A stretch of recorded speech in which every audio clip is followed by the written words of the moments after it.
Save and quit. Hey guys, how's it going? This is Ryan, What's up? the smartest Star Wars guy I know. No, probably not. That I know. He's going to join us tonight and talk about Ahsoka because he knows his shit. So, how is everybody tonight? Hope you all are well. Let me pull up the chat here.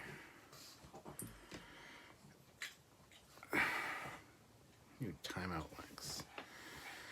You can now put people in timeout for different lengths. Ooh, ranging from 10 to 24, 10 seconds to 24 hours. Wow.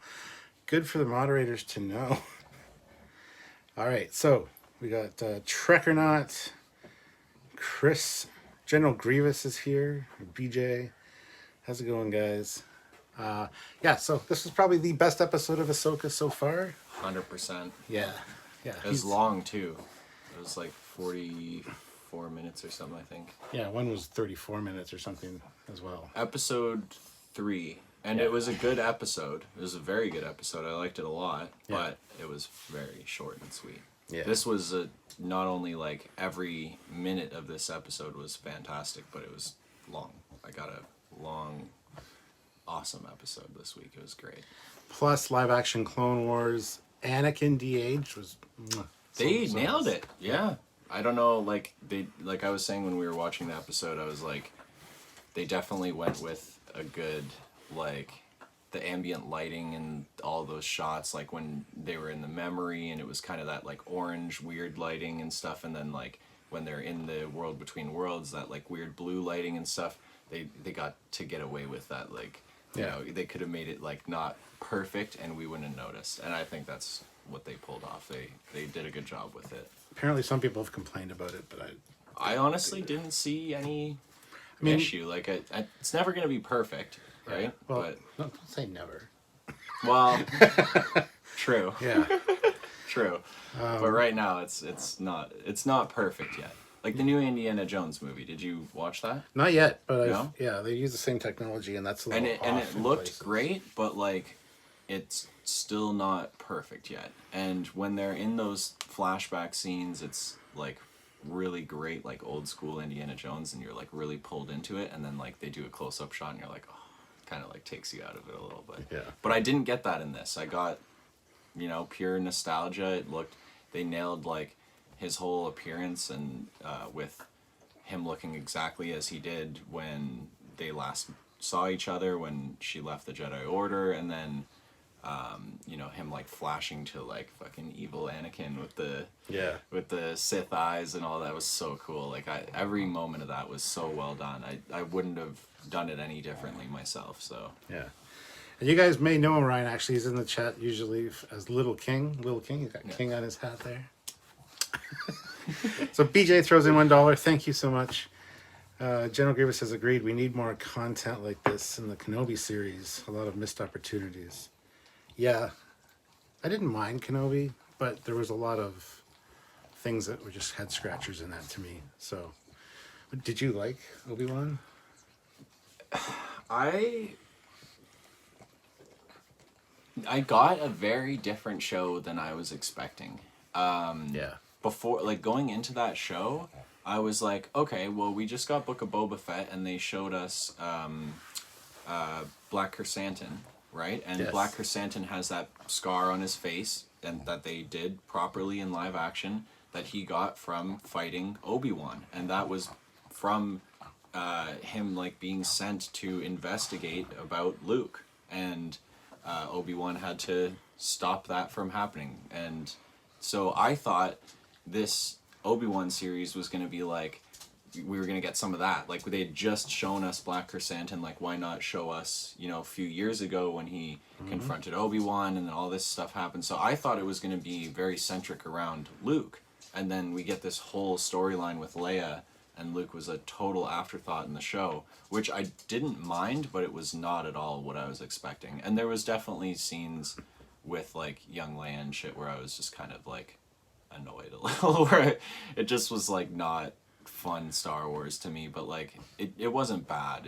It just, like, there was some things that I just wouldn't have done personally, like, certain directions they took. And I liked Reva too, but again, like they didn't really give us enough with her to like develop her character enough for us to really be invested the way that I feel like it was like we were meant to be. And yeah, that didn't really, that kind of fell a little flat with me too, that her character. But all in all, I liked it though. I did. But Ahsoka is coming through Primo. really well. Primo. Yeah. BJ says that is Clone Wars, not Clone Ears. Yes, I know you made a mistake. It's fine. General Grievous says, I think we could have used more use of flashbacks with the Clone Wars. I think Anakin has had more time than Ahsoka than Kenobi. Oh, 100%. Yeah. Sam makes that point all the time that you got the actors, you could use them, show flashbacks. That's what we want to see. So yeah, this one I was super impressed with this one.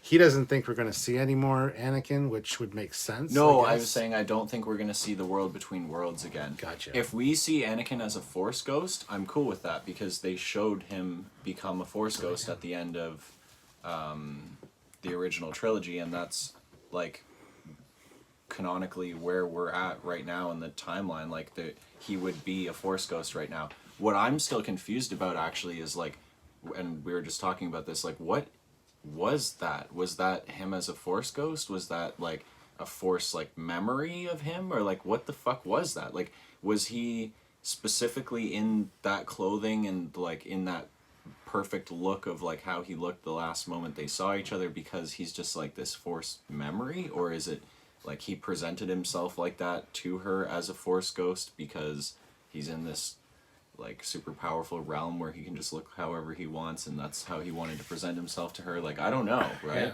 Or was it just her subconscious or right. whatever doing a thing? The whole thing could have just been a Yeah. trip. In fact, since she's been to the world between worlds before, she could have even not been there, I guess, in theory, and just been like drowning in the water and like tripping out on the Force, you know? Like Exactly. I don't know. Exactly, yeah. So who knows? But I think she was actually there. But I'm just teasing. But like, you know, in theory, she could have, you know, that whole thing could have been just a trip while she's, you know, drowning or whatever. I don't know. Neil Hammersmith says the writers messed up referring to Purgles as whales. Yeah, I noticed that. Yeah. They do call them space whales in Rebels. They though. do, yeah. So it's not like it's like the whole like calling a lightsaber a laser sword. Like they say that say that in Star Wars though. That's what originally they were going to be called too. Right. But it makes sense that it's like if you don't listen, the Jedi are like there's almost none left. There's only ever 2 Sith. Not a lot of people carry a lightsaber. Like if you didn't know what it was called and had never seen one before, like how are you going to describe it? It's a laser sword, right? So there's going to be people in this universe in canon that don't know what the fuck a lightsaber is called, right? It just bugs me every time I hear it. It's like people like they call snowmobiles snow machines. Like it's just one of those things that bugs me. It's a snowmobile. No, I get that for sure, but yeah, it is like I do like that idea that it's like how Marvel is doing now where they keep referencing DC. Like, if this is a real universe where all these Marvel characters are real superheroes, then, like, there wouldn't be Marvel comics as they are. There'd be maybe comics, like, telling the real stories of what these people did. But if you're going to read, like, a made-up comic book story, it's going to be DC, right? So they make it canon that DC is comic books and movies and stuff still. Yeah. And people know what Batman and Superman are, which I like that, you know? I like adding that little flaw to the universe, that there's like people out there that aren't even as knowledgeable as we are observing this universe that they exist in. It's right? true. It's true. But that's just me. Terrence Child says, I just bought a new lightsaber today. This is my first. How many lightsabers do you own? I have 2. I don't have any actually, but I definitely do want to get a dark saber at some point. It's the coolest lightsaber in my opinion. And if I really had the money to like just grab anything, I'd definitely get Ahsoka's lightsabers too. They're very cool. Yeah. Definitely a big fan of like the Japanese influence on her lightsabers. Balin's lightsaber is cool too. I'd get his. Yeah, his is cool. He's got a really interesting hilt and like it's cool that he like holds it like it's a broadsword. Like obviously it's got some weight to it that the average lightsaber doesn't have. And Hu Yang mentioned that too. Actually, he was like, I've like only ever seen one person build a lightsaber like this, so I know it's Balin's Skull, right? That's how they figured out who it was that they were dealing with. And he was like, I don't know that lightsaber, Shin's, right? But that one, that's Balin. Like, I've never seen someone build a lightsaber like that in 25,000 years or whatever the fuck he's been around for. Yeah, that seems like... I think you'd see somebody build something similar. I'm just But saying. it is a weird style to choose, like a heavy weapon or a heavy version of a weapon that's meant to be lightweight. Elegant. Right, exactly. Yeah. General Grievous, I wondered if this was like a Jedi Knight's trial for Ahsoka, or Jedi Knight trial for Ahsoka, like the Force hallucination Kazan Jarrus had in King Rebels. Jarrus. Yeah, in Rebels before he was knighted. I mean, could be. It seems like one of those things, and you know, watching to the videos we watched right before this, it being like her final trial, her final training from Anakin, kind of put her at peace. It seems, because after that, in the episode, she was very smiley and very just at peace. Yeah. It was really quite interesting to see. So Total, like, tonal change from her. And all the stuff that you and a lot of other people have been saying where she's, like, very stoic now and all that stuff. I think a big part of that is that, like, she's much more, like, centered now and, like, one with the Force and all that stuff. So she's a little bit more stoic. You and I were talking about this last week, too, that, like, when we saw Luke in Book of Boba Fett attempting to train Grogu, that, like, he was also much more stoic and calm and like level voiced than he was in the original trilogy, and it's not even that much longer afterwards in the timeline that took place.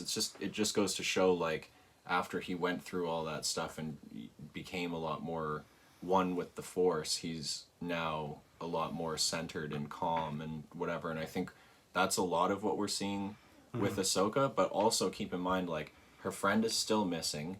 She failed to train Sabine and now had to go get her help, and she was, like, clearly avoiding talking to Sabine, right? And then she has to go get her help with this map and all this stuff.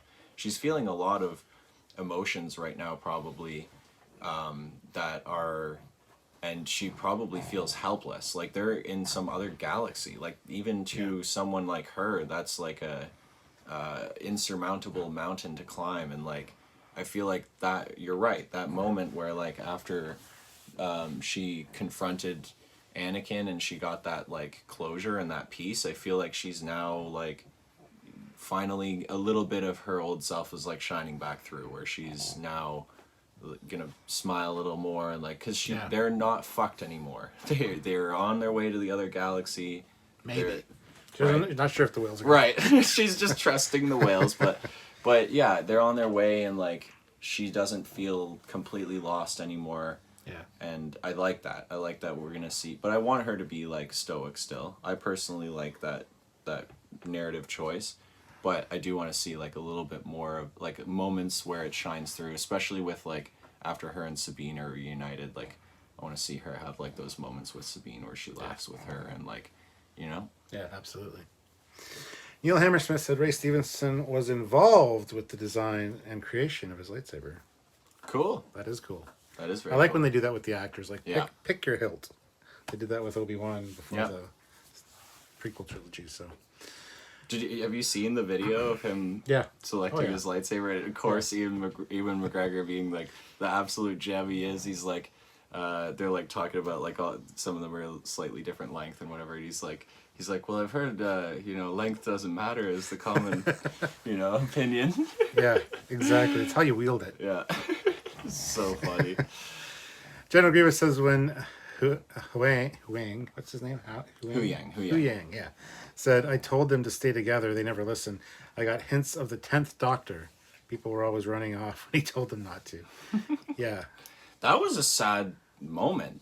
Like, that kind of, like, pulled my heartstrings a little bit, and it makes you, like, remember how much shit this droid has seen. 25,000 years. Yeah, and of, like, multiple war, like the Jedi fought in wars against the Mandalorians for a long time. There's been so much tragedy, and like he's probably seen so many like Padawans come through and just like heard about how horrifically they died and shit.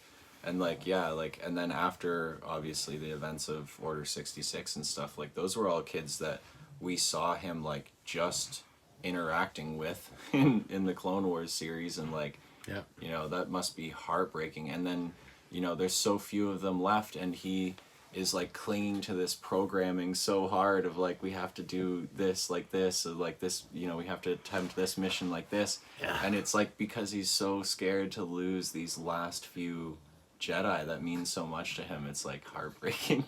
I love Hu Yang. He's awesome. He is, yeah. BJ says, I'm still hoping that they run into Kanye and Singh on City Alpha 5 instead of Grand Admiral Thrawn. What a shock that would be. Kyon! Yeah. Neil Hammersmith says, I hate the failed to train Sabine, basically recycled plot point between Luke and Kylo.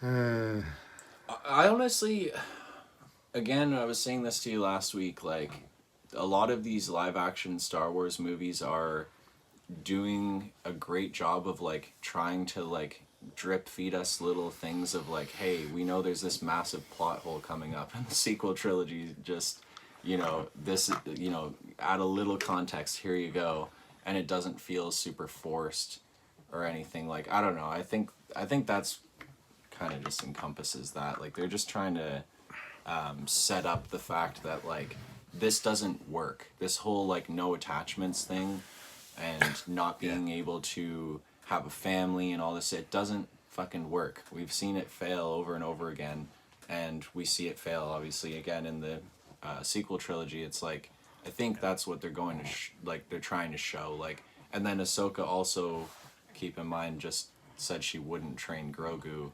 because of his attachments. Like, I think that was also because, not just because of what she feared he would become because of what she knew about Anakin and all that stuff, but also because she just failed training another Jedi because of their attachments. Sabine can't, we saw in this in last episode when she went with Balin, like, she can't give up this attachment to Ezra.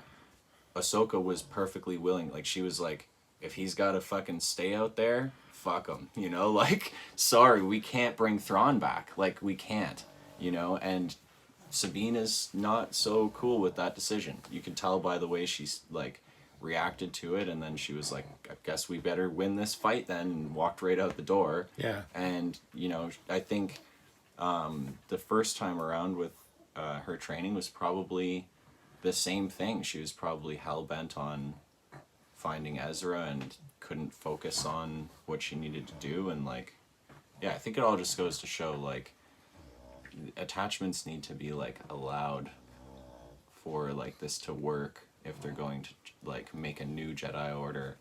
And it's just setting up like the shitty plot hole of the sequel trilogy, like where Luke would never do that to Kylo, right? But why is she so determined to find Ezra?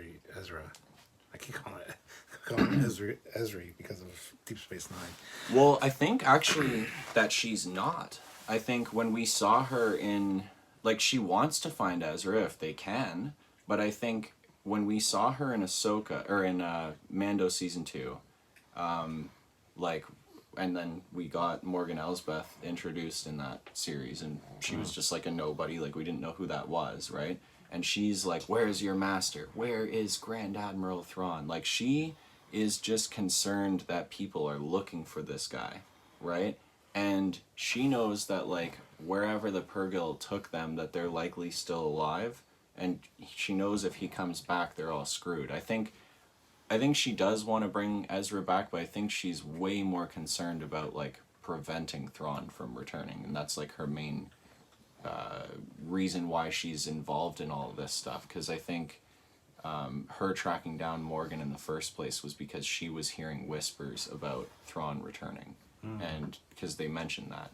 And she's like, I have to fucking investigate this. Okay. I can't let that happen, you know?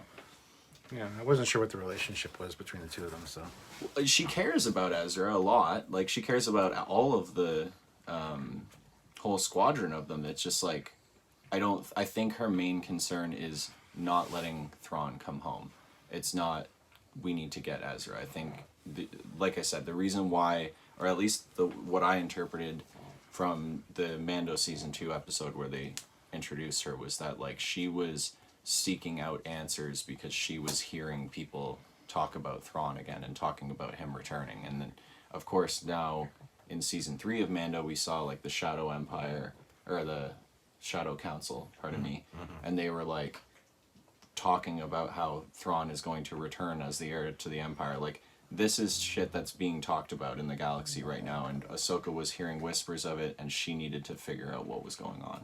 And that's where we pick up here, I think. I meant Sabine, though. What's Sabine's relationship with Oh, Ezra? Sabine is kind of like implied, because you haven't finished Rebels yet, right? No. They're kind of like brother and sister, like they're very close. They all live together on the ship and stuff, and they're all very close. But her and Ezra are similar in age, and like have both,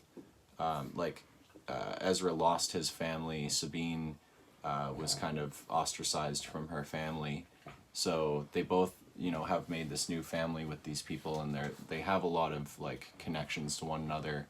But it's also kind of implied throughout the show that they might have a crush on one another, or like that there's some sort of love there. But it's not ever like, they don't do anything with it. So Okay.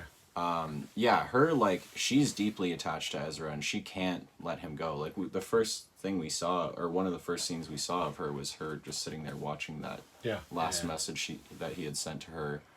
And she's probably watched that a million times over and over again. Like, she can't let go of him sacrificing himself for them, right? Yeah, that's the thing I was wondering, like, why she gave the thing back to Balin, because she wants to find him too.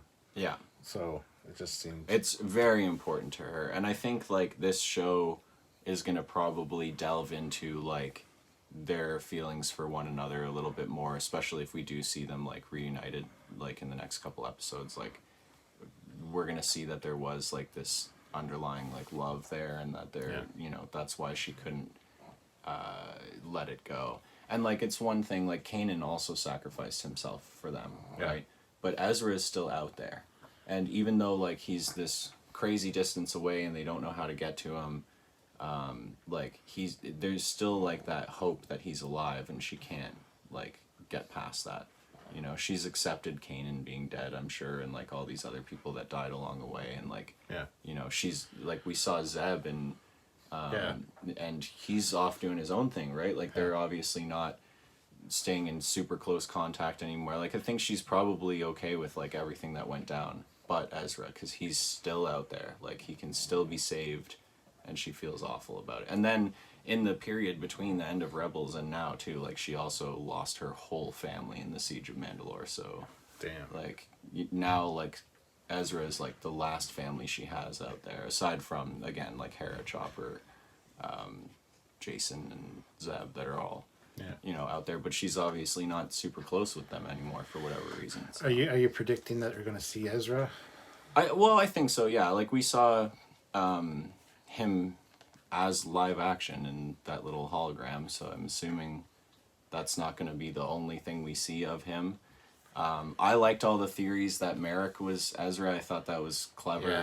That would have been cool, and, like, I wouldn't have been super upset with them taking him in that direction, just because if you watch Rebels, like, he's very much depicted as, like, kind of, like, balanced in the Force. Like, he uses the dark side and the light side, like, so frequently. Gray Jedi? Yeah, pretty much. And because there's no Jedi Order anymore, like, he's only really knowing what he's being taught from Kanan, and then he's also, like, taken under Darth Maul's wing multiple times in the show, and, like, Maul is hell-bent on having him as his apprentice, so there is that darkness in Ezra, too, where, like, he's not the pure good guy that, like, most, Star Wars main characters are, right? Like Luke is, never supposed to be corrupted and whatever. That's why everybody's so goddamn mad about the right. That's pretty shitty. It is. Even Mark Hamill was like, nah. Yeah, General Grievous says, I just imagine Obi-Wan and Anakin laughing their ghost asses off when Sabine disobeyed Ahsoka as her Padawan. Yeah. I also would like to imagine Qui-Gon's Force Ghost watching Sabine get stabbed through the stomach and live and being like, that fucking bitch. I have no problem with her surviving that either. A lot of people are up in arms about that. I'm happy with that too. Qui-Gon got it right through the spine. Mm-hmm. Also, I'd like to point out, she's a fucking Mandalorian, dude. They die fighting. They go down fighting. They're the hardest motherfuckers in the galaxy. And to just further that point, when she was, stabbed, she didn't even just, fall to the ground in most conflicts in Star Wars, once the, killing blow is struck, their lightsaber goes in, they're done, right? She was fucking, get away from me, bitch! You're not stabbing me again! She was not done yet. She was, still swinging until she passed out, So, yeah. I don't know. It just goes to show you she's a warrior. Of course she was gonna live from that stab. Screw you if you think otherwise. Yeah. Neil Hammersmith. Having the return of Thrawn is not really impactful, knowing that the Emperor is there. Well, depends on how you look at it, because the Emperor returns somehow. Thrawn doesn't care about the Empire. They're just a means to an end for him protecting his own people, the Chiss Ascendancy, from the Grisk. So if you look at it like that, Thrawn is at any point willing to fucking overthrow Palpatine. He just knows how powerful he is, so he can't just do that by any he can't do it willy-nilly. He has to really think about it. But yeah. Thrawn, it would be perfectly happy, killing off Palpatine and taking over the Empire, because it's not about the Sith Order for him. He doesn't care about any of that shit. He's purely focused on what the Empire is supposed to be, order in the galaxy and the military and all that stuff, right? Yeah. Neil Hammersmith goes on to say this relationship between Sabine and Ezra are just a few notches behind Kanan and Hera. General Grievous, and the mural at the beginning of Ahsoka is a recreation of the last scene of Rebels. Yeah, that I knew. Yeah. Yeah. So I think it's supposed to be a different timeline. I think it's supposed to be that scene happened again almost exactly the same way. Because I don't think Dave Filoni would be he's the creative guy behind all this. He made that shot in the original Rebels show and then made the shot again in this show. I doubt he'd just not get the costume right or yeah. You know what I mean? And make little subtle differences. I think that was intentional. I think that was to show this is round 2. We're going again. We're looking for him again. Okay. We gave up before. Yeah. General Grievous says too, so they may end up like Luke and Leia, brother and sister. LOL. I doubt that. I don't think that's a thing. BJ says, on Sabine and Ezra, there are lots of films and books about war veterans going all out to help comrades who have fallen into trouble after the war or who went missing. Oh, for sure. Absolutely. You got a close bond. Mm-hmm. But I was wondering if there's more, because I haven't watched all the Rebels yet, so I was getting the scoop. Ezra went dark several times in Rebels. Good. General Grievous, and if you don't understand the dynamic yet, in Rebels, Kanan and Hera were the mom and dad. That's part of Hera's drive to find him. She's Mama Bear. Okay. Yeah. And that's why she cares so much, too. That's a good point. Because, you got to imagine these were literal children in their care, that they're putting their lives at risk constantly for this cause, and it's worth it. And, and both of them have... unique abilities as a Mandalorian and a Jedi, and it's important that they were part of it, but she must feel this overwhelming responsibility for them. And again, now Ezra is gone, making a conscious choice as a kid. I can't remember how old he's supposed to be in by the end of Rebels, but he's still young. He's not even 18 yet. He's still a kid, and he made the conscious choice to sacrifice himself for all of them. And, she must, be feel incredibly responsible for that, and like still want to get him back, probably as bad as Sabine does, right? But she's also got all this other shit to worry about. She's general. She's got she's got armies to command and like politics to worry about and all this other stuff, right? Yeah. Jeff Sturm says, truth, Sabine is a Mando. Hell yeah. With a hospital nearby. That's important. Yeah, that was the other thing too. Yeah. And not those shitty medical droids that couldn't save Padme. She lost the will to live. We didn't get the programming to solve I'm sorry, there's nothing we can do. She's dying of a broken heart. We love Star Wars so much because we can make fun of it. BJ, Ahsoka is now in white, like the end of Rebels, which I think that end shot might actually be the end of this season, not the beginning. Okay. It's not the end of the season. We've got 3 more episodes left, right? Yeah. No, but I think he's saying like that shot in Rebels could be the end of this season, like them. Oh. But I don't think that makes sense because like It doesn't. A lot of people are confused where this is in the timeline. I could be totally wrong on this. I'm pretty sure it's between season 2 and season 3 of The Mandalorian, or like during season 3 of The Mandalorian, because we met Ahsoka in season 2, and they, that has to be before this, because she confronted Morgan Elsbeth, and this show started with Morgan still on a fucking prisoner transport. Yeah. So she just got fucking booked for what happened in season 2 of Mando. I'm pretty sure this is happening before even the events of season 3 of Mando, because there was that massive time skip between season 2 and season 3 of Mando. I'm pretty sure this is like during season 2 of Mando when all the Boba Fett shit is still happening and all that. Like, I'm 99% sure that's when this is happening. If that's the case, then it's not like Thrawn's coming back and being a big, bad problem. Well, it would have been mentioned in Mandalorian.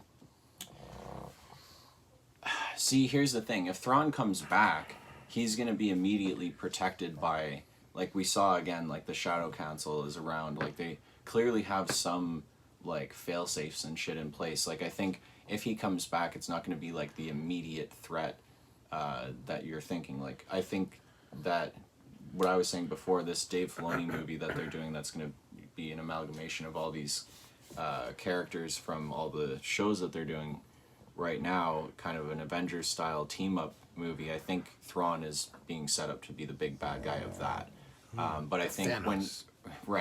when I think when he comes back, like, it might not be on the Mandalorian's radar right away.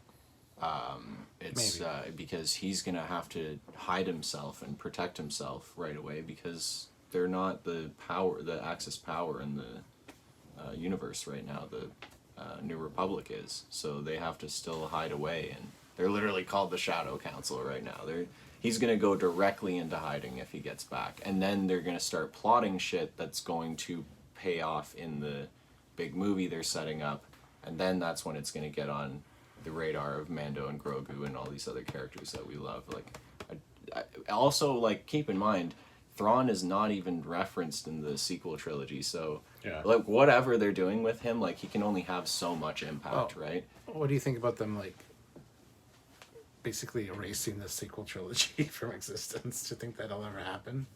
I think they are too late to pull the trigger on that, because there was rumors that was the plan a long time ago. Like, basically after Mandalorian started and the success of that first season of that show, I think it was a big wake-up call for a lot of the execs at Disney and shit. So I wouldn't be surprised if those rumors were true, that they were considering retconning those things and just telling Dave Filoni and Jon Favreau, just fucking run with it. You guys are the real fans. Just make it, like, don't worry about what's coming ahead in the timeline. Just make your own stories, do whatever you want.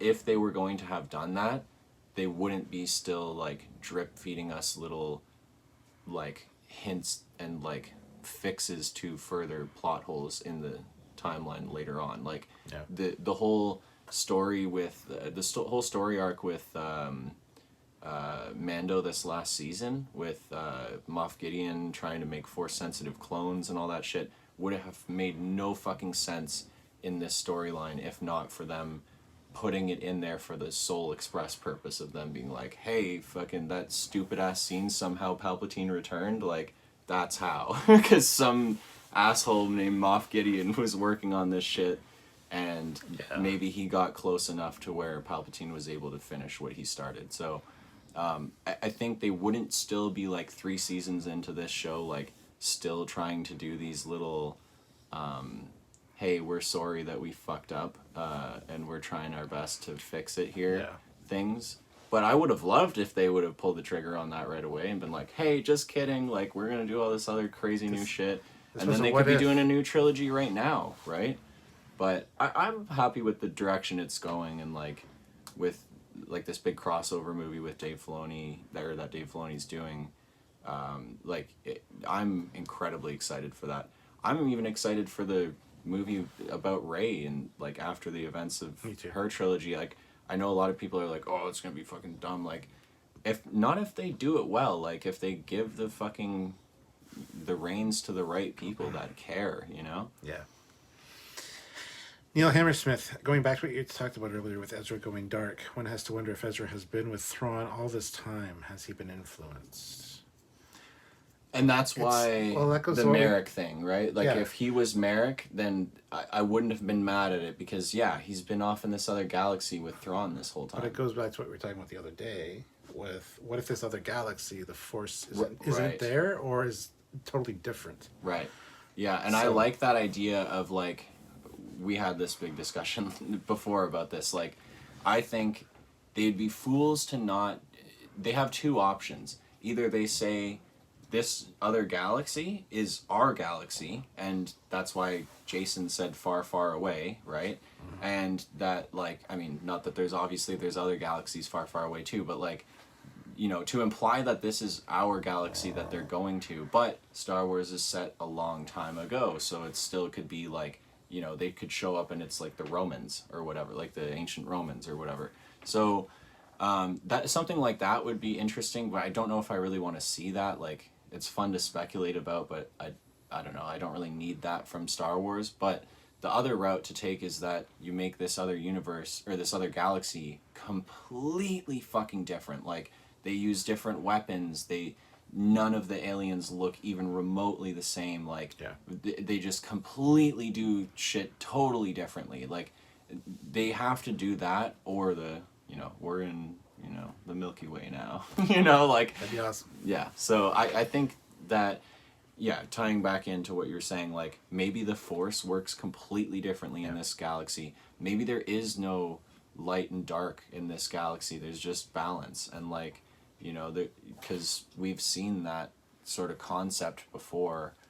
I don't know. It's just, I think, there is some potential possibility that Ezra is not who we left him as, that he's a drastically different person. Whether that be, like, he's gone bad or whatever, I think that would be less interesting than, like, he's just got a completely fucking different outtake on life now, like, or outlook on life now. He's just, like, this completely, like, he's forsaken entirely what it means to be a Jedi, and he's found this new, like... Maybe there's other Force users in this galaxy that view the Force completely differently, and he's, like, totally learned their new way of life, and he's, like, we're gonna get one of those moments where, like, he's like, no, I don't want to leave.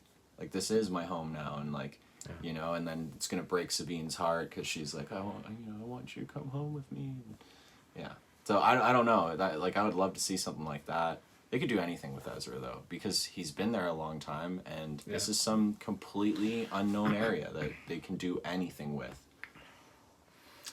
Yes. If Thrawn words are hard. If Thrawn comes back, will he want to have anything to do with the Empire anymore? I don't know enough about what happened, so... He's a tactician. He's the smartest military mind in the galaxy. I think... He's going to look at their current predicament, the Empire, and he's going to see the path through to what we see later in the sequel trilogy of the New Order coming out and just, or the First Order coming out and just, you know, taking place of the Empire and doing all the same things. We have seen mentioned in these live action shows that the first thing that the New Republic did is dismantle 90% of its military. They still allow the Empire to operate. They're allowing the amnesty program where all these Empire people that should be fucking in jail for war crimes for the rest of their lives are just allowed to now usurp roles that they had similar ones in the New Republic. Like, this is all weird. Like, this is how you create the fall, like the collapse of the society, right? Like, and that's what we see later on. So I don't know, I think it all kind of fits. Like, Thrawn is the type of mind that would come back and see, like, oh, the Empire's been defeated. Like, he kind of probably thought that because of how things ended with him. Like, losing him was a big blow, and then, like, you know, he saw kind of some of the things coming. I think he wouldn't be too surprised that the Empire lost, but he'd also be like, look, like, sitting there laughing, like, this isn't even a threat, dude. They're sitting there dismantling their gunships. Like, what? This is gonna be a cakewalk. Like, we just take our time, we plan some things out, you know, we hide in the shadows for a bit. These fucking guys are going down, bro. Create a whole fleet of Star Destroyers with weapons on them that can destroy planets. Yeah. Oh, so I think he would want to be with the Empire still, is the short answer. Or take control. Right, the heir to the Empire. Exactly. General Grievous, I hate how Mon Mothma was just too much of a politician to be effective leader when she became Chancellor. Leia would have been better. I don't disagree with you at all. Oh, we got a Dot. Dot loves him. So much. I don't know why. Neil Hammersmith says the events of Ahsoka run concurrently with Mando Season 3. Okay, see, like, that's what I'm thinking. Like, either... Because, she's on the prison transport thing. Like, that could be, like, you know, she could have been already in jail and then they're transporting her to trial or to another facility or whatever. But it had to be, like, within relative, like, short time span between what happened in Season 2 of Mando when we met her and now. So, yeah, if it's running at the same time as Season 3 of Mando, that makes sense. If it's, like, right before it, that also makes sense. I don't think these two storylines are gonna, like, contradict each other anyways, so it doesn't really matter as long as it's in between that little, right? That little chunk. Episode 10, Rise of Grogu. Henchman 37 is here. That's my buddy Dan. Good to see you, Dan. Says, I think they're making more movies and shows with Rey, if I remember right. LOL. I just pressed enter as you brought it up. Yes. Gotta love lives from that. Especially with us on the little delay too, right? Yeah. Where it's like trying to answer stuff and then it's a minute ago. Sergeant Montgomery, for Lightspeed Lucas Space Whales. I think they're cool, actually. I also liked, I brought this up when we were watching the episode because I'm like, oh, I want to see, are they going to do the tail thing? Are they going to do the tail thing? Yeah. And Stuart's like, what are you talking about? Because he hasn't seen that far into Rebels. But I liked that they changed the aesthetic of the, like, how their tails light up when they jet off into hyperspace. I think it looks a lot better. Even if they had animated it the way it is in the live action show, in the animated show would have looked better in the animated show. Like, it looked kind of like goofy with like the arrow shaped lights on their tails and stuff, but it was a cool effect that they do that thing with their tail and then light up and then jet off. So I was happy how they did it in Rebels is so stylized. Like, I love how they bring the stuff from that into live action. Yeah. It looks the same but different. So. Well, I also loved how they did the World Between Worlds. Like, the World Between Worlds in Rebels was like very hard line, black nothingness with like a little bit of stars and stuff in the background, and then harsh white lines of the pathways and gateways and stuff. And this was very. I don't know if it's because, like, it depends on where you enter it, because she entered it through the, like, portal in the water, that maybe it had that sort of watery feel to it and, like, that more blue tone and everything. It's but more like, ethereal, for sure. Right. But I honestly loved the way they did it in this show, way more than, like it looked cool as in like in animation and with the harsh black and white contrast, but like this looked way fucking better, way better. Yeah. And Urs says, hey, that sounded almost like the French after World War One, what Ryan had said. Yeah, and after World War Two with the German scientists going into Project Paperclip and stuff like that. So, yeah. Commander That's how we won the Cold War. Yeah, exactly. And the space race. Yeah, and the space race. Commander Dot, yes. He's Commander Dot. You almost never make an appearance on Lives. So, anyway. Here, I'll get her a little higher up. You can see her. General Grievous says, this was the problem with the New Republic. They sort of mirrored what the U.S. did with the Operation Paperclip, bringing Third Reich scientists over to work on the space. Yeah, exactly. And we're going to see it blow up in their faces way, way worse than it did in actual history. Like, we actually kind of benefited from a lot of those scientists, unfortunately, being brought over. But this is not going to benefit the New Republic. This is going to be the beginning of their end. Mm-hmm. Neil Hammersmith says, my daughter thought the Purgles fart into hyperspace. That's awesome. That's awesome. You know what? It does kind of track, because if you watch the Rebels episode where they like first show off the Purgle and like where it's like kind of centric around them, they observe them like swallowing this like gas stuff, this like gaseous material that is used to be refined into like the fuel that they use to travel through hyperspace. So they're out here just swallowing clouds of gas. Maybe they do fart into hyperspace. That's a totally fine, solid theory that I will back right now. Oh, God. Well, I want you guys to put in the chat what you thought about this episode, if it was your favorite one of Ahsoka so far, or your favorite of the new Star Wars stuff, honestly, because I really enjoyed this one. He absolutely loved it. And I know that being a fan of Rebels this speaks more to a lot of people. But yeah, I even not being aware of the events of Rebels, kind of, I was really blown away. And then seeing the Clone Wars stuff live action, de-aged Anakin, come on. Hayden Christensen back was awesome. They handled that so well. Like every shot of that, when it's flipping between him and Vader, like I mentioned before, like with how he was dressed as Anakin, how he was dressed as Dark Anakin, or whatever you want to call that. Though, like they just nailed every part of this. And I do want to touch on this too. Like this episode, I would probably say, as somebody who has watched it, who has like a lot more knowledge of the events of Rebels and Clone Wars, even, and like whatever, like. I will say this episode is probably the one where you could have the least knowledge of the Rebels story and have enjoyed this. Like, this one was very much like, hey, did you watch Clone Wars? You know, like, there was very little, like, did we get any of, or yeah, we got a little bit of Sabine, or did we? Did we even see Sabine in this? In this episode? Yeah. No. So we, like, if we did, we got a little tiny shot of her or whatever. I can't even remember. Just in the last time on. Yeah. So, yeah, this very much focused on just Ahsoka, and then we got flashbacks that are very much like, hey, did you watch Clone Wars? Here you go. Here's your little, your little fan service. I would love to know Disney's numbers for how many people are watching Clone Wars and Rebels now. Probably a lot. Because for Rebels, probably a lot. I started watching Clone Wars because I want to watch it before Rebels, but...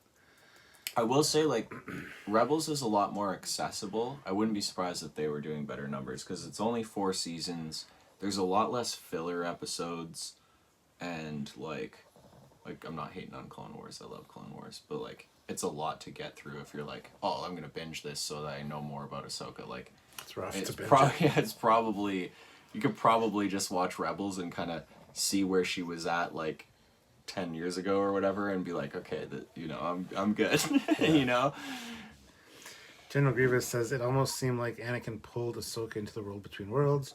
He was asking her what she remembered, and he said, there's still a chance for you to live. I don't know. The Anakin being there kind of confused me and him, actually, wondering why it was Anakin, but I kind of like the idea that it was just Ahsoka that was like imagining this, kind of coming to peace with things. Well, because you didn't do the live for last week's episode too, let me just say this. Like, I would have said last week, like, my speculation for, like, why Anakin showed up when we just got that little glimpse of him, hey Snips or whatever, my interpretation of that, or like what my biggest theory was Anakin, after she had left the Jedi Order, had gone and like went to seek out this, you know, some power or whatever, and he found his way into the world between worlds, and he heard her voice calling out to him like Ezra did when he was there, and happened to stumble upon this gate that brings her to the moment of her death, and he saves her from that fall off the cliff. That's what I interpreted last week as, like, maybe that's the most likely thing that's happening here, is that is a younger Anakin, and that he's in that moment, and then that would have created this very interesting dynamic where she couldn't, like, tell him what he's going to become, because that would fuck up the whole universe and break everything, as Dave Filoni explains. So, now after watching this, it's like, now I'm just confused. Like, and like you were saying before, I don't think we're gonna go back to this world between worlds. Like, I think the way Dave Filoni has talked about it as like a narrative tool, like, they don't ever want this to be used as just like a shortcut, like as a crutch. Yeah, as a crutch in writing in Star Wars. So yeah. I think it's going to be just this one and done thing. Like, hey, you remember we did this really cool thing just in one episode in Rebels? Like, here you go. We got another little glimpse of that. And, like, I don't think we're going to go back there. So we may never get an explanation of, like, what version of Anakin was that? Was he, like, a Force memory? Is that his Force ghost, and he just chose to, like, depict himself like that and, like, do all that weird, scary shit to her? Like, it's just a weird... It seems to me like that would be a weird thing for him to do after, like, finding peace and, like, returning to the light side and all that shit. Just seemed out of character and stuff. So, I don't know, like, what was that? Was it all a trip? We don't know. And, like... I don't think they're going to explain that. I would love to see Hayden Christensen again in the show as a Force ghost, and, like, give her even more closure of, like I'm okay after all this, and, like, you know, someday when you die, I'll teach you, like we've taught everyone down the line, right? Like Yoda and Qui-Gon and Obi-Wan and now Anakin, like, you know, you'll be able to join us with this, and, you know, I don't know. That would be cool. I would love to see another instance of Hayden Christensen, but... Yeah. If we don't see him again, like, I'm not going to be mad about it. I'm just going to always have that question, like, what was that? Like, was that him? Was that a Force ghost? Like, what was that? Neil Hammersmith says, solid episode. Anakin comes full circle as a teacher. Yeah. Yeah. Exactly. He never got to finish his training.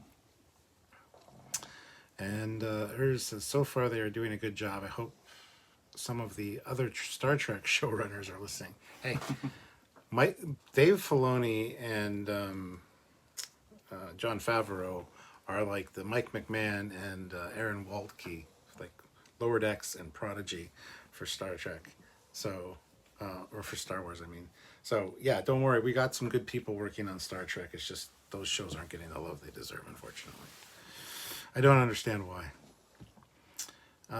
Lower Decks is great. It is fantastic. I haven't watched Prodigy, I'll admit. I'm sorry, guys. Prodigy's fantastic. It's on my list. I gotta watch that. It's the best of the new Star Trek shows, in my opinion. Sergeant Montgomery says, I loved it. Ahsoka is turning out to be my favorite Star Wars stories. Plus 10 years ago, I named my dog Snips. Oh, that's awesome. She's my little Padawan. That's really awesome. That's really cool. Yeah. It's as long as it's not a boy, you name him Snips. Because it's been fixed. It's bad. I'm just kidding. I wouldn't want to be reminded of that every time my name was called. That's a traumatic memory for a dog. Neil Hammersmith says that was actually Anakin and not a dream. Do you know that for sure? Like, I support your opinion, because I would love for that to be the case. I'm not... And again, like, I don't think we're going back there, and I don't think Dave Filoni is ever going to be like, yeah, here's the rules to this place. Like, it's just supposed to be this, like, ethereal, mythical place. It interconnects every point in time and space. Like, it's not meant to be read into too deeply, I don't think, you know? Yeah. So, I don't know. Like, I'm happy with just not knowing and just speculating, but... Well, like you said, I didn't do a live for the last one. I was kind of calling that by the time they got the hyper ship to the other galaxy, Right. that Ahsoka was going to be there already. Right. She was going to take an exit out of this place. Yeah. To the other we galaxy. talked about that. And I thought that would have been smart, too. Yeah. But how they used the Purrgil and all that, way cooler to watch. And, like, it didn't feel like... Again, Dave Filoni was like, we're not using this as a shortcut. Like, that would have been a narrative shortcut of, like, literal she just ends too. up there. Right. And so, like, I'm happy they didn't do that. Yeah. I totally was speculating that as well, too. We talked about it. I thought... Yeah, that makes sense. Like, she just got the little hack she needed. Like, that's the way that they're gonna do this. I'm happy they went with the Purrgil route. That was what I said after watching the very first episode, and we talked about it, and I was like, they just have to follow the Purrgil, man. That's how they originally mapped out hyperspace. He's been calling it from the beginning. Yeah. Let's see. Mass Dingo says, I don't get this. I don't see why they needed to inject Anakin into this other than member berries. His appearance was inconsequential to the plot. We don't know that though. We haven't seen the entire series yet, or season yet. I will argue that that's wrong just for the sake of, like, even if we don't get anything else from that, I think, honestly, I will argue that that's wrong just for the sake of she needed that closure as a character. Imagine carrying this tremendous guilt of, like, I walked away from the Jedi Order, and then right after that, my master, because I wasn't there to help him, save him, he fell to the dark side, slaughtered a bunch of kids, fucked up the whole galaxy. Like, she carries that weight, and then she fought him and confronted him multiple times and was unable to kill him after that, and many, many more people were hurt and killed because of her inability to kill her former master, because of her attachments and all this shit. She's probably carrying so much of that weight with her, and, like, she needed this conversation with the young version of him, but that she also perceived as, like, having that darkness in him already still. Like, she needed this. Yeah. I think very much so for her character. And again, we talked about afterwards, she's, like, smiling and shit. She's back to part of her young self has returned, and, like, I think she needed that, and we needed to see that that. It was like a weight had been lifted. Right. Which could improve her character. And also, we love member berries. Absolutely. Come on, don't hate. Yeah. General Grievous says, I don't personally think it was a dream. If it was, Jason wouldn't be able to hear them fighting. That's actually a really interesting observation. That's very true. That's very true. I don't think that still answers, like, he could still be a Force ghost, and he would hear their lightsabers clashing, just because, like, I'm just going based on in the original trilogy when Vader and Obi-Wan confront one another, and, like, he's obviously, like, implied to be, like, like, I don't know, their, like, lightsabers are still clashing and shit. And then also, like, when, like, Luke is a Force ghost, or, like, Force projecting himself or whatever later, he's still using his lightsaber. Like, I think even a Force ghost's lightsaber would still, like, clash like that and stuff. So I don't know if that explains that that's actually Anakin or not, but it does explain that, like, that wasn't just some thing in her mind, that actually was taking place. Yeah. So that's cool. I don't think we're supposed to know, and that's the point. Astingo says the show is really badly written. Been 5 episodes and essentially nothing has happened.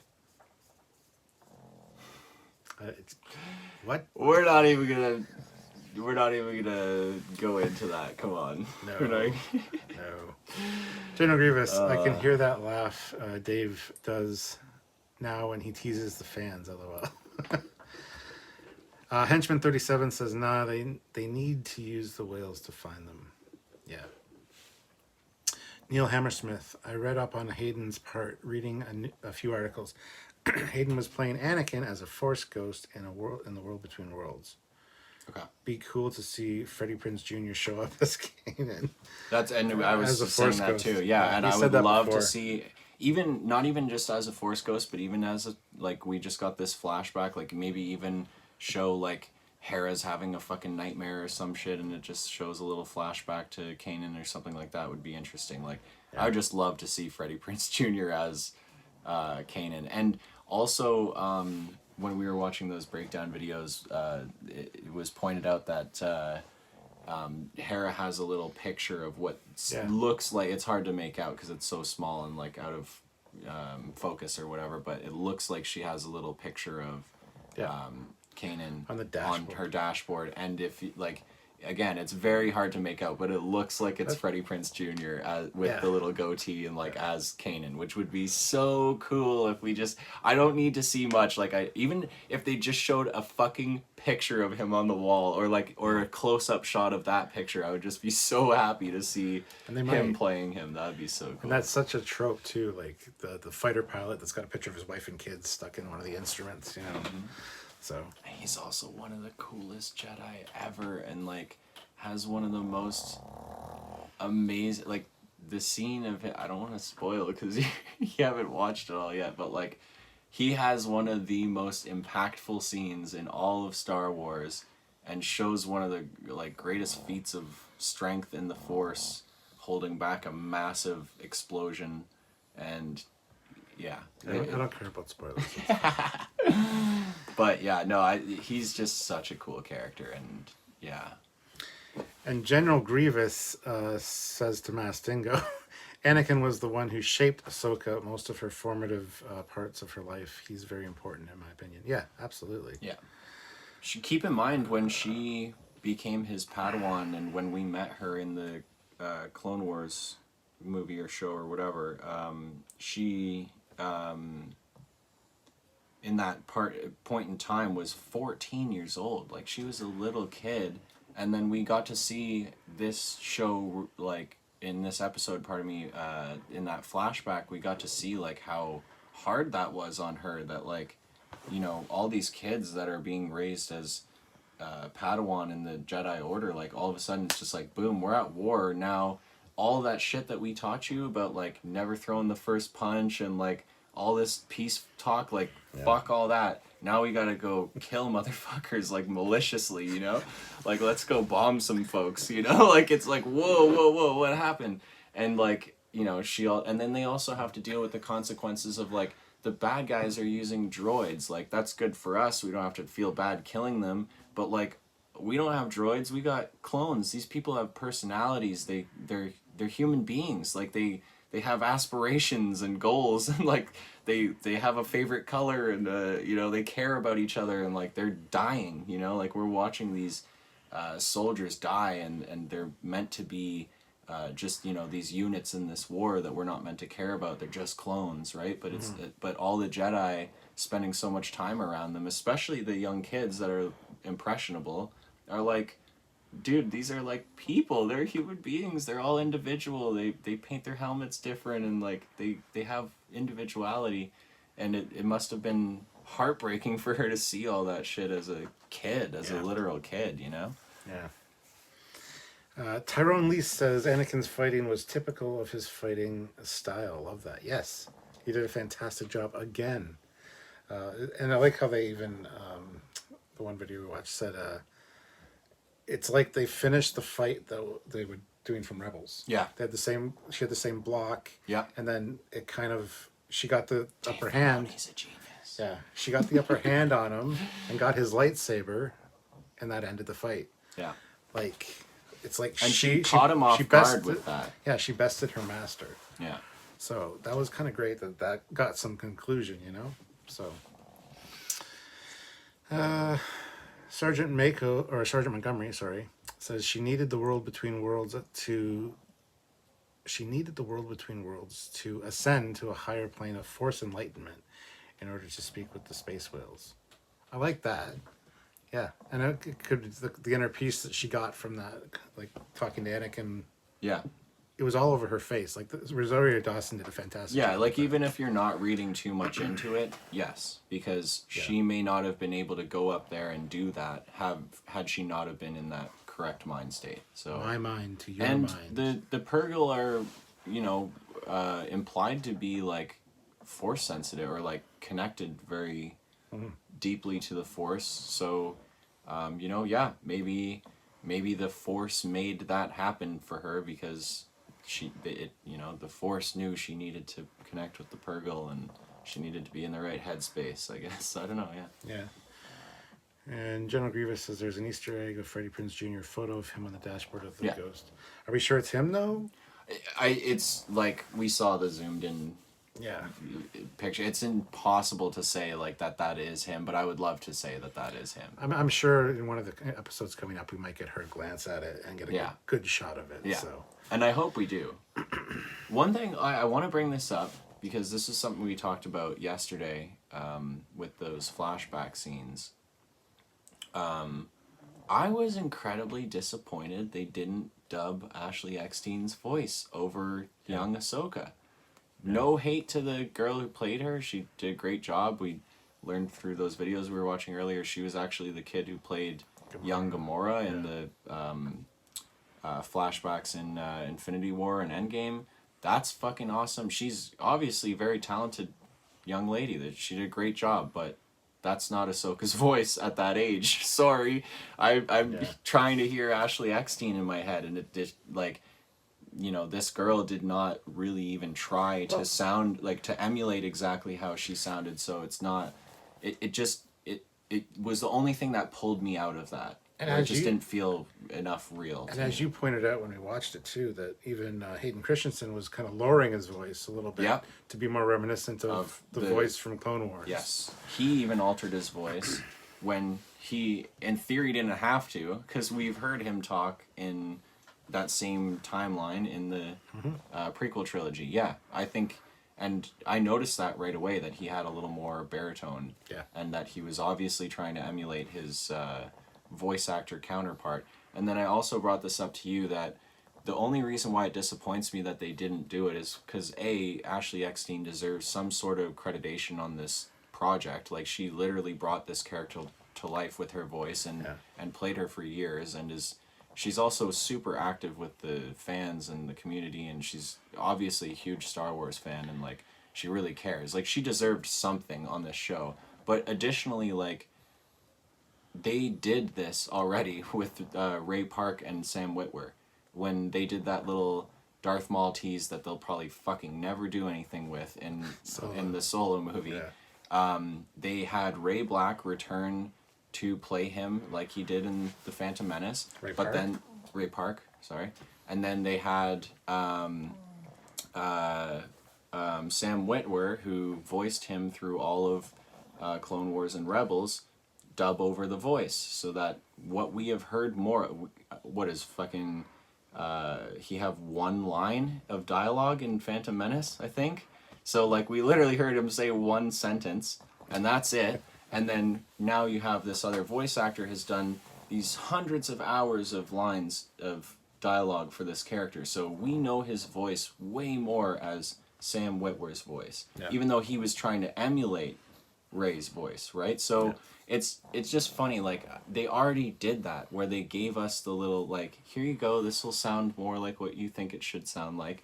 Why didn't they do that with her? Like, Ashley Eckstein deserved the credit on the, at the end credits. It should have been like, voice acting. Yeah, I don't know. I really think she should have been Ahsoka, honestly. But hey. And we talked about that, and I agree. Like, she looks like her. I agree, and like I would have been super happy to see her play Ahsoka.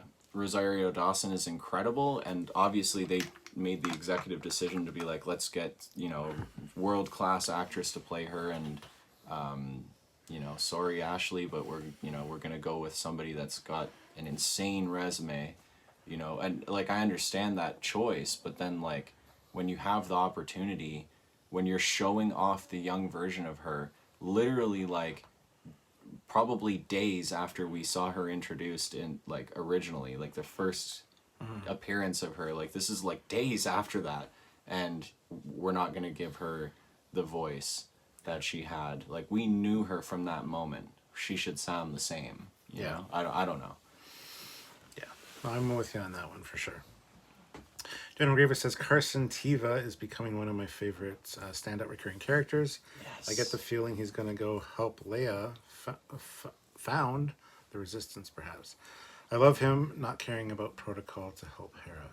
Yeah. That was very cool. Like him showing like we also saw a little bit of that in the Mandalorian at the end when Mando was like I'm gonna do jobs for you basically, and we're gonna keep this off the books kind of thing. Yeah. So we've seen from his character before that he's willing to bend the rules, but he is like one of those like diehard like sticklers for like the right and wrong. Like he's a good guy. He's gonna always do the right thing.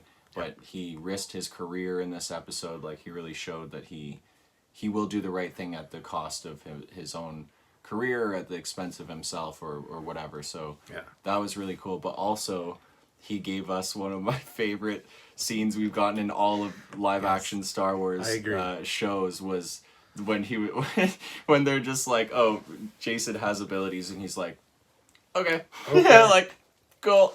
Just walks in the ship like, yeah, where are we going then? Yep, I totally trust you guys. Like, just like, oh, he's Jedi? All right, what are we doing then? Full trust. That was great. That was really, really cool. And again, adds to that, like, element of, like, real people in this universe, right? Like, this is somebody that genuinely believed in the cause of the rebellion and then now genuinely believes in the New Republic, and he has been, you know, influenced by these wonderful people, the Jedi, and he just is like, you know what, you guys have seemed to know what you're doing so far. I'm just gonna trust this literal child because he's one of you. Very cool little nod. Yeah. And Neil Hammersmith says, Cap, I showed up late. Could you do another intro on your mate there? This is Ryan, the coolest guy I know. No, just kidding. You're not the coolest guy I know. But he's the most... You know a lot of cool guys, though, so I'm not even offended. He's the most knowledgeable in Star Wars, I think, of all the people I know. So... Jay knows his stuff. Jay does know his stuff, yeah. Jay knows his stuff. But he wanted to come on and chat with me, or chat with you guys about this. And so here he is. And I will definitely do it again. Don't know At least for the finale, I'll be back 100%. So that we can all talk about the wonderful, glorious the whole piece. Ending that we get. I don't know what's it better not happen. be a cliffhanger. Oh, it will be. But you know, God. I think... So I was talking to you about this yesterday. The only thing I need to like I could die happy if they give us a Darth Maul post-credit scene, like Morgan Elsbeth like barely makes it out alive. Well, wanders her ass to Tatooine, finds his fucking body buried in the desert where Obi-Wan left him, digs his ass up, uses her Force magic or her Night Sister magic, and brings his ass back. That would be so fucking cool. Didn't you say that Merrick, who was just like a ghost essentially, could be the essence of Darth Maul, maybe? Well, so before we knew anything about Merrick, I had a couple different theories. You know, a lot of people were saying it could be Ezra. I was like, that's cool. I wouldn't be, like I was saying before, I wouldn't be mad at that. It would also kind of track, like, for him to have fallen to the dark side would not be a stretch. Yeah. And I liked that theory. I also saw a theory that it was Galen Merrick, the main character from the Force Unleashed series, which he's Vader's secret apprentice. That would have been really interesting because now we have Anakin's apprentice versus Vader's apprentice. Starkiller would have been right. Cool. So it being Starkiller would have been really interesting. And Sam Witwer is credited in this show as like having done voice work, so a lot of people were, because Sam Witwer voiced him as well as but he also looks exactly like the character, as well as it's his likeness, so and we hadn't seen him with his helmet off, so you know he's only going to be credited for voice work thus far, right? So yeah, I think that would have been cool too, but then my theory was, I was like, what if Morgan Elsbeth did what I just described? She found him on Tatooine, brought his body back to life, and but they can't just like reveal that Maul is alive. Like that's like, you know, that fucks up their whole plan of like trying to be sneaky about bringing Thrawn back and all this stuff. So if it had been Darth Maul, like they would have to hide who he is. So what better appearance to give him than just like take some fallen Jedi or Sith Inquisitors garb and they're dual-bladed red lightsaber Yeah, like when he lit it up, wields. when he lit it up the one time, I was like, oh, that's very Darth Maul. Right. And so like I was like, that would be so cool if that's how they're like, and then they unmask him and it's like, holy fuck, Maul. And but you know, I'm glad that's not the route they went, because like it would have felt a little forced, I think, because like, Pardon the pun. pardon the pun, but I don't know. I really want to see that scene at the end of this, and some people are gonna say, oh well, you know, that undermines Obi-Wan killing him in Rebels and that beautiful storyline, whatever. Like, great, but also George Lucas's original envision for the sequel trilogy was going to be Maul and his apprentice Darth Talon filling that power vacuum that was left by Vader and Palpatine dying, and they were going to be the Sith Lords in the galaxy, and that was going to be the main problem. So, Yeah. and they were also going to be like binding together all the crime syndicates, which was like a different take on how Palpatine did it, right? He built an empire. They were going to build like a crime family. And so like, I think I don't think anything would be undermined by them bringing Darth Maul back, and I would really love to see that. He's one of the coolest characters in Star Wars. He has this unique connection to this little plot hack where they can bring him back to life because he's from Dathomir, and he has this connection to that Dathomir magic that we have seen bring people back to the dead and possess people and all this crazy shit. They kept him alive after he got cut in half. Yes, yeah. Well, Well, that the was Force. his connection to like the dark side of the Force. He held on to life with his hatred alone. That's why Darth Maul is so cool, man. Yeah. We need more Darth Maul. I need more Darth Maul in live action, and not just some stupid throwaway scene in Solo that they're never going to do anything with. It's so disappointing. I need them to do it right. And it would be cool to see like Thrawn like and Darth Maul be like the two guys that we're up against. Like, that would be fucking cool, man. Yeah. General Grievous says Ahsoka seemed less dead inside after facing Anakin. Oh, absolutely. She was totally at peace, it seemed. Weight lifted. Yeah. And he agrees with you that, yeah, young Ahsoka was a miss with the voice. Yeah. Don Power Ranger says, I honestly love the rescue sequence in this week's new Ahsoka. Rescue sequence was good, yeah. Very Coast Guard. Diving in, bringing her out. General Grievous says, I love that he's not like... he's a stupid kid. He's a Jedi kid. Good enough for me. Yeah, well, yeah, for sure. It's like, oh, okay, cool. Let's go. He knows something we don't. I trust it. Like, that I loved that. Like, he's just like, I have enough knowledge of this, of the ways of the inner workings of this world to know, like, we just trust the Jedi. It doesn't matter. He's a kid. You know, I loved that. General Grievous also says, I don't think Hera knew Ahsoka's master was Anakin. She asked Hu Yang about her master, and he said Ahsoka's master was intense. I did interpret that too from that. My first thought was, I was like, I wonder if she has a genuine curiosity about who Anakin was before he fell, or if she just genuinely does not know who her master was, and that she's just blindly asking this question, like, was he a nice guy? What was he like, you know? Yeah. Like, did he get killed in Order 66? What happened, you know? Like, no, that was him. He slaughtered all those kids, killed everybody, fucked everything up. Yeah, Vader, that was him. Yeah, that was my master.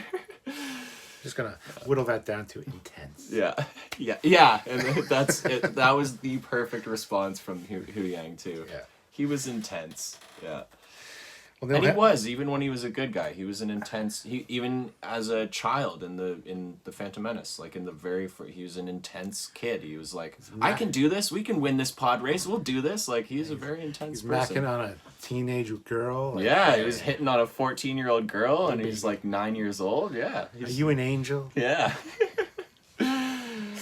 Did it hurt? What?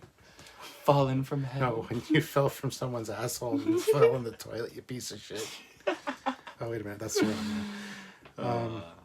Neil Hammersmith says, Welcome, Ryan. Hail Kaon. Kaon. that's a whole thing. Don't worry about it. General Grievous. It was revealed Merrick is a Night Brother who was an Inquisitor. When he died, the vapor was the same as what came out of Savage Opress. Savage Opress. Which is a hilariously dumb name for a very cool character. Yeah. Savage Opress. We'll just pronounce it a little different. Savage Opress. Yes. Yeah, no, I saw some... he shops at Lyon's. Yeah, I saw some stuff about that where he must have been a Night Brother and...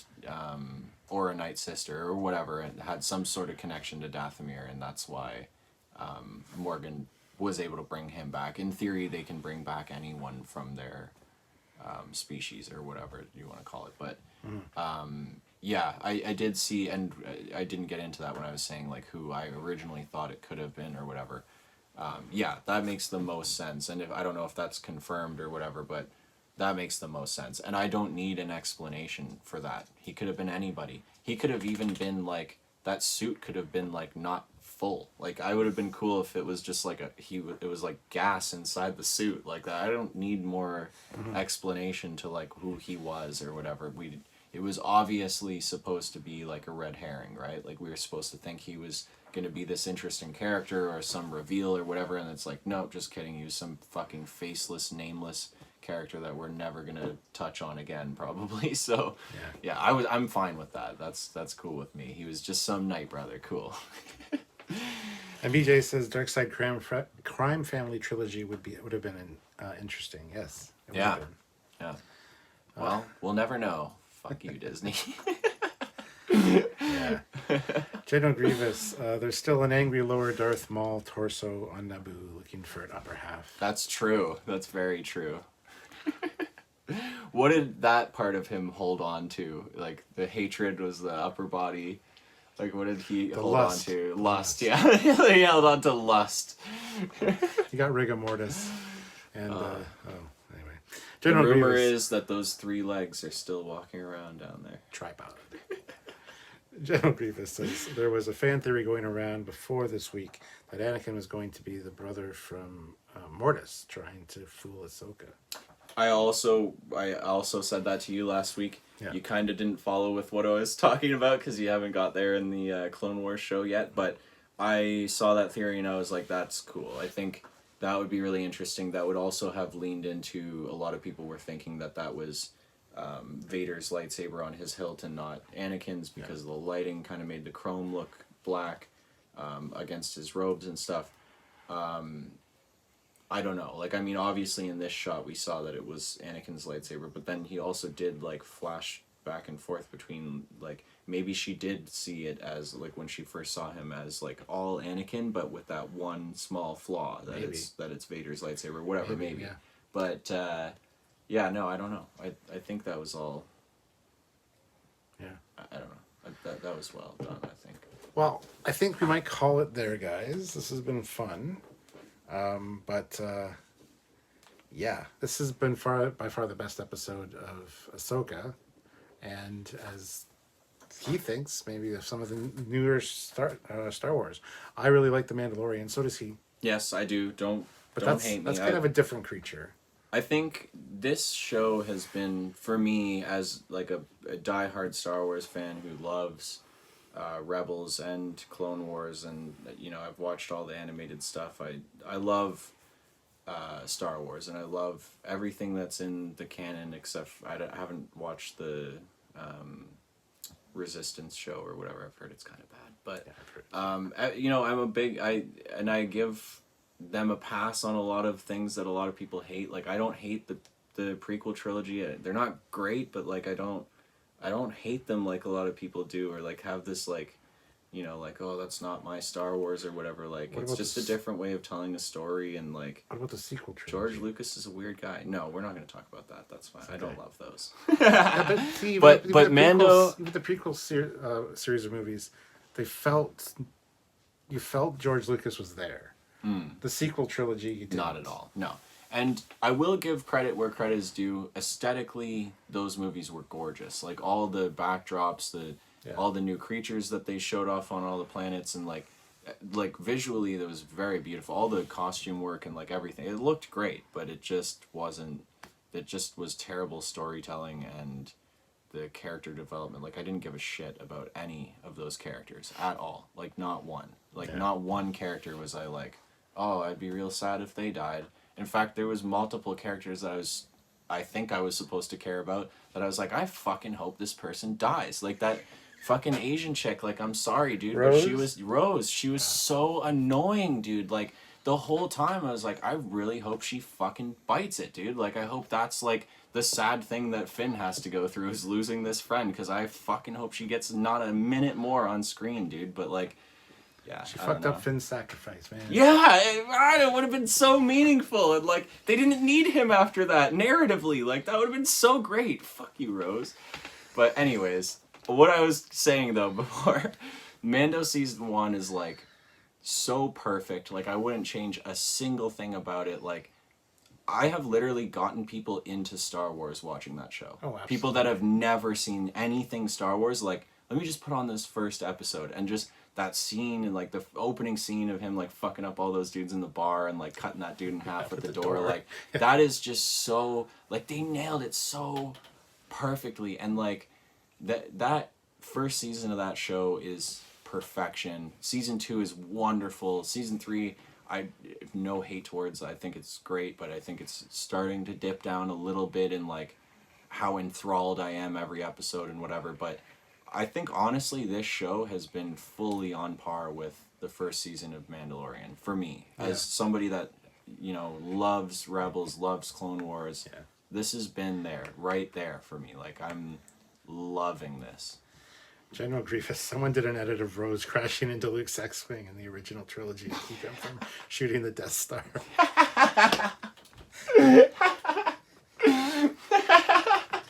That's great. That is great. I gotta look that up now. That's really funny.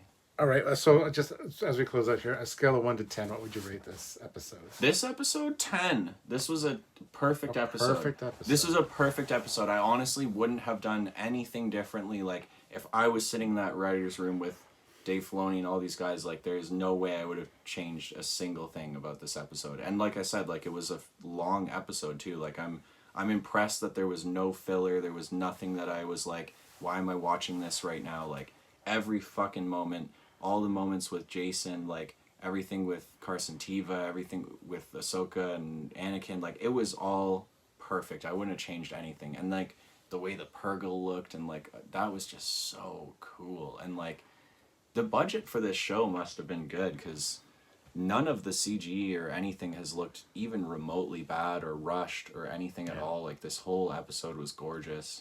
The 10 out of 10 for me. The de-aging was really good. And that scores a huge point in my book, because it's hard to convincingly pull that off, and they did it. Yeah. Oh, Neil Hammersmith, I'm starting to love Chopper more than R2-D2. Oh no, R2-D2's awesome. Chopper's also cool. Chopper's a war criminal, man. Chopper's a psychopath, dude.